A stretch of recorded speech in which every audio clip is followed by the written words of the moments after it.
I am sorry to say that all is not well in so-called prosperous, wealthy, and powerful America. A crisis that cannot anymore accept the old norms, the old patterns. I believe that the issues confronting us cross party lines. The great fundamental issue now before our people can be stated briefly.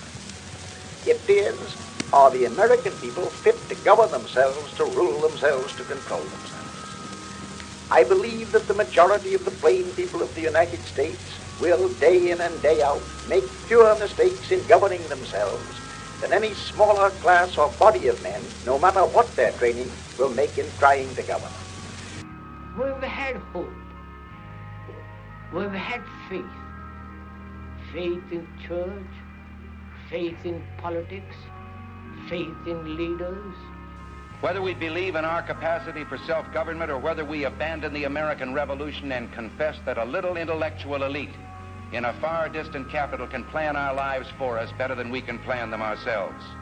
Senator Fulbright has said at Stanford University that the Constitution is outmoded. He referred to the president as our moral teacher and our leader. And he says he is hobbled in his task by the restrictions of power imposed on him by this antiquated document. He must be freed so that he can do for us what he knows is best. And regardless of their sincerity, their humanitarian motives, those who would trade our freedom for security have embarked on this downward course. With the crass unconstitutional usurpation of power by the executive branch of the federal government, anti-spiritual decisions of the Supreme Court, all apparently approved by a weakly submissive rubber-stamped Congress, the days ahead are ominously frightening. We must face the fact that the United States is neither omnipotent nor omniscient, that we are only 6% of the world's population, and that we cannot impose our will upon the other 94% of mankind. I'm sorry. I don't want to be an emperor. That's not my business. I don't want to rule or conquer anyone. With our national prestige at or near an embarrassing all-time low, we continue to weaken our domestic economy by unsound fiscal, economic, and foreign aid policies which corrupt our national currency. But he said there should be no cause for worry, because as long as they had the power to tax, they could always take away from the people whatever they needed to bail them out of trouble. And they're doing just that.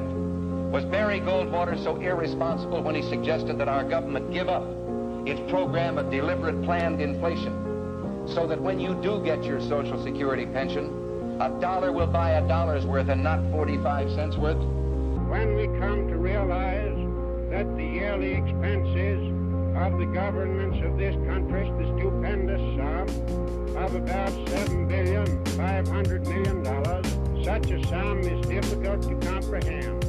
I want the people of America to be able to work less for the government and more for themselves.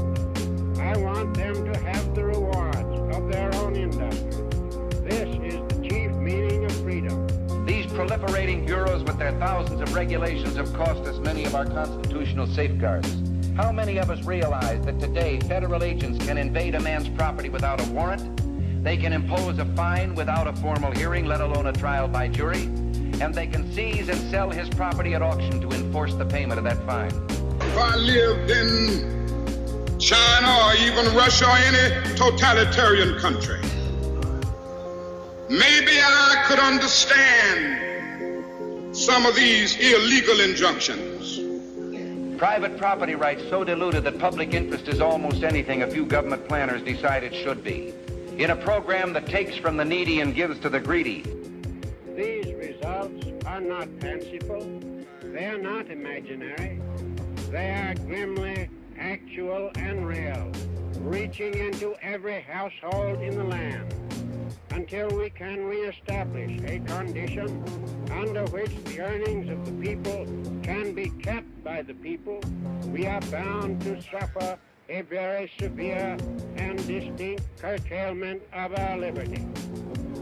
Those who would trade our freedom for the soup kitchen of the welfare state have told us they have a utopian solution. Our natural unalienable rights are now considered to be a dispensation of government. And freedom has never been so fragile, so close to slipping from our grasp as it is at this moment. If we lose freedom here, there's no place to escape to. This is the last stand on earth. In the long history of the world, only a few generations have been granted the role of defending freedom in its hour of maximum danger. Well, I think it's time we ask ourselves if we still know the freedoms that were intended for us by the Founding Fathers. All we say to America is be true to what you said on paper. We're at war with the most dangerous enemy that has ever faced mankind in his long climb from the swamp to the stars. And it's been said if we lose that war, and in so doing lose this way of freedom of ours, history will record with the greatest astonishment that those who had the most to lose did the least to prevent its happening. Let both sides unite to heed in all corners of the earth the command of Isaiah to undo the heavy burdens and let the oppressed go free. If we continue to accommodate, continue to back and retreat, eventually we have to face the final demand, the ultimatum. And what then? You and I have the courage to say to our enemies, there is a price we will not pay. There is a point beyond which they must not advance. Somewhere I read that the greatness of America is the right to protest far right. I would remind you that extremism in the defense of liberty is no vice, that moderation in the pursuit of justice is no virtue. You and I know and do not believe that life is so dear and peace so sweet as to be purchased at the price of chains and slavery. Soldiers, don't fight for slavery, fight for liberty. And so just as I say we aren't going to let any dogs or water hoses turn us around, we aren't going to let any injunction turn us around.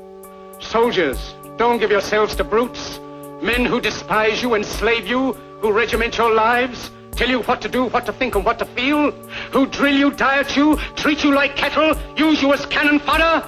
Don't give yourselves to these unnatural men with machine minds and machine hearts. You are not machines, you are not cattle, you are men. I'm not worried about anything. I'm not fearing any man. There's a time when the operation of the machine becomes so odious, makes you so sick at heart, that you can't take part. You can't even passively take part. And you've got to put your bodies upon the gears and upon the wheels, upon the levers, upon all the apparatus, and you've got to make it stop. And you've got to indicate to the people who run it, to the people who own it, that unless you're free, the machine will be prevented from working. The days ahead are sobering and challenging, and will demand the faith, prayers, and loyalty of every American. If you get discouraged, remember the words of Edward Everett Hale when he said, I am only one, but I am one. I can't do everything, but I can do something.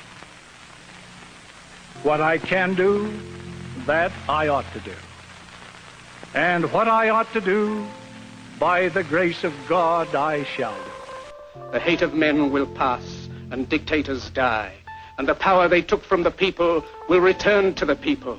And so long as men die, liberty will never perish. We were saying how very important it is to bring about in the human mind a radical revolution. I recently have seen fit to follow another course. Buy a few basic books, and then prepare to do some independent thinking. The country needs every ounce of its energy to restore itself. You and I have the ability and the dignity and the right to make our own decisions and determine our own destiny. There's something going on in time and space and beyond time and space, which, whether we like it or not, spells beauty. You and I have a rendezvous with destiny.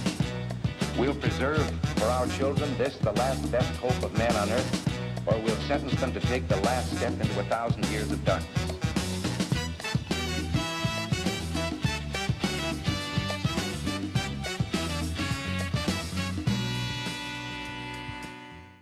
May God bless all of you, each and every one.